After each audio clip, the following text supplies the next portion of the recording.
Hello friends, welcome back to our channel lilies kitchen.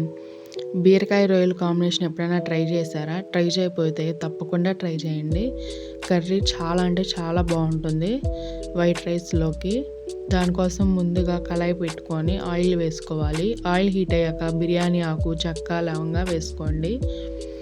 Fry అయ్యాక onions, మిర్చి కూడా వేసి ఫ్రై చేసుకోవాలి. కొంచెం సాల్ట్, పసుపు వేసి కలబెట్టేసుకుందాము. నెక్స్ట్ కొంచెం కరివేపాకు, అల్లం వెల్లుల్లి పేస్ట్ వేసి పచ్చివాసన పోయే వరకు వేయించుకోవాలి. ఫ్రై అయిపోయాక రొయ్యలను వేసుకొని ఒకసారి కలబెట్టేసేసుకోవాలి.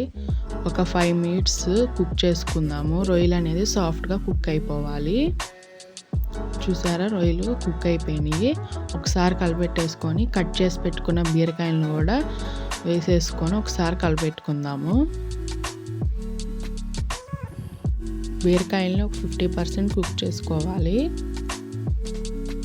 నెక్స్ట్ బీరకాయ కూడా కుక్ అయిపోయాక ఒక 2 టమాటాలని వేసుకుందాము. టమాటాలు సాఫ్ట్గా కుక్ అయ్యే వరకు కుక్ చేసుకోవాలి.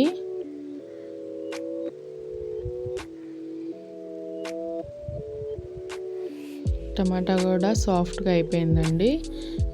ఒకసారి కలిపెట్టేసుకొని కొంచెం కారం, ధనియాల పొడి, జీలకర్ర పొడి, గరం మసాలా వేసుకొని కలిపెట్టేసుకుందాము. బాగా మసాలా పౌడర్స్ అన్నీ పీసెస్కి పట్టేలా ఒక 2 minutes కుక్ చేసుకోవాలి. ఫైనల్గా మన కర్రీ రెడీ అయిపోయిందండి. బీరకాయ రొయ్యల ఇగురు వైట్ రైస్లోకి చాలా అంటే చాలా టేస్టీగా చాలా బాగుంటుంది.